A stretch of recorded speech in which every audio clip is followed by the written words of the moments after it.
मेरे पुराने व्यूअर्स को पता है कि मैं छठ पूजा में घर गई थी। छठ पूजा खत्म होने के बाद वापस अपने घर अब आ चुकी हूँ। इस बीच मैंने बहुत सारे कमेंट रिसीव किए। आज मैंने एक कमेंट पढ़ा और मुझे लगा कि ये मेरी भी प्रॉब्लम थी। पूरा घर बिखरा हुआ है। नहा करके जो बेसिक काम थे उसे मैंने कंप्लीट किए हैं और बैठ गई हूँ आप लोगों के सवालों का जवाब देने के लिए। मुझे एक कमेंट रिसीव हुआ है जिसे आप लोगों को पढ़कर सुनाना चाहती हूँ। कमेंट है, मैम मैं एक होम मेकर हूँ। कभी कभी लगता है मेरी जिंदगी का कंट्रोल मेरे हाथों से निकल गया है। सब कुछ लोगों के हिसाब से चलता है। मैं अपने लिए कुछ कर नहीं पाती। आप बताओ मैं अपना कंट्रोल कैसे वापस पाऊं?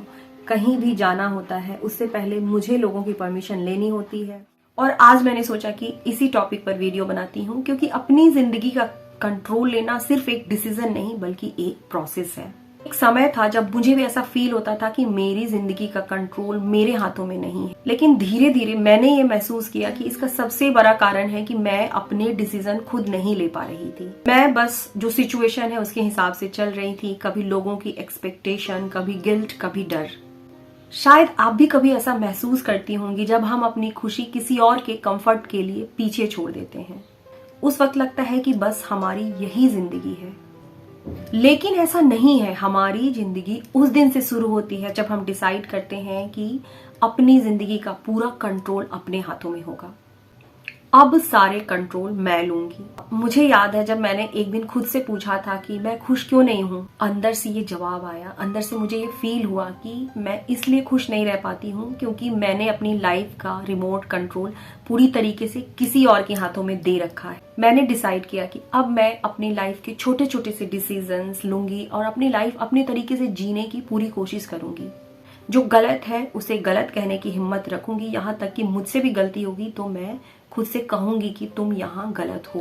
मैंने डिसाइड किया कि अब मैं अपनी लाइफ को अपने तरीके से जीऊंगी। धीरे धीरे छोटे छोटे से स्टेप्स लेकर इसे बदलने की पूरी कोशिश करूँ। बिल्कुल छोटी छोटी चीजों से मैंने शुरुआत की। सुबह का टाइम अपने लिए रखना शुरू किया। अपनी पसंद की उन चीजों को किया जो थोड़ा बहुत मेरे हिस्से में या मुझे ऐसा लगता था कि मैं कर सकती हूँ। और सबसे जरूरी चीज कि मैंने ना कहना सीखा। जो चीजें मुझे पसंद नहीं थी उसके लिए मैंने ना कहना सीखा। कभी भी हम अपनी जिंदगी का कंट्रोल वापस लेते हैं तो सबसे पहले लगता है कि मैं सेल्फिश हो गई हूँ, लेकिन सच ये है कि हम सिर्फ अपनी जगह बना रहे होते हैं, अपने लिए जीना सीख रहे होते हैं। जब हम खुद के लिए जीना शुरू करते हैं, खुद को पहचानना शुरू करते हैं, तो अपने परिवार के लिए हम और अधिक बेहतर बन जाते हैं। एक खुश और मेंटली स्ट्रांग औरत पूरे घर को बदल सकती है। ऐसा हमने देखा भी है कि जिस घर में औरतें खुश रहती हैं उस घर का माहौल ही अलग रहता है। आज मैं ये कहना चाहती हूँ कि अगर आपको लगता है कि आपकी जिंदगी आपके हाथों से निकल गई है तो एक डिसीजन लीजिए कि अब बस मैं अपनी पूरी जिंदगी का कंट्रोल अपने हाथों में वापस लूंगी। कोई बड़ा कदम लेने की जरूरत नहीं है, बस एक छोटी सी शुरुआत, एक छोटी सी बाउंड्री, एक छोटी सी ना, और धीरे धीरे फिर आप अपनी लाइफ का रिमोट अपने हाथों में ले लेंगी। कंट्रोल लेने का मतलब किसी से लड़ाई करना नहीं होता है।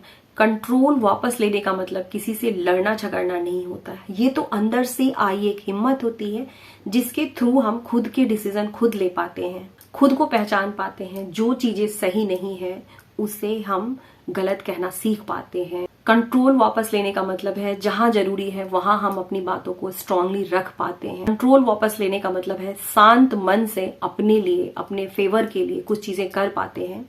पहली हाँ हमेशा खुद से होती है। अपने फैमिली मेंबर्स को बताइए कि अपने फैमिली मेंबर्स को, अपने हस्बैंड को बताइए कि मैं इस घर की सारी रिस्पॉन्सिबिलिटी अच्छे से निभा रही हूँ और मेरा भी पूरा हक है। अब छोटा सा एग्जाम्पल है, एक ही घर में दो बेटियों के साथ या बहुओं के साथ में बिल्कुल अलग अलग तरीके से व्यवहार किया जाता है। इसे हम अपने आस पड़ोस में भी देख सकते हैं कि जिनका जिस तरीके का पर्सनालिटी रहता है उसी के अकॉर्डिंग हम लोग उससे व्यवहार करने लगते हैं।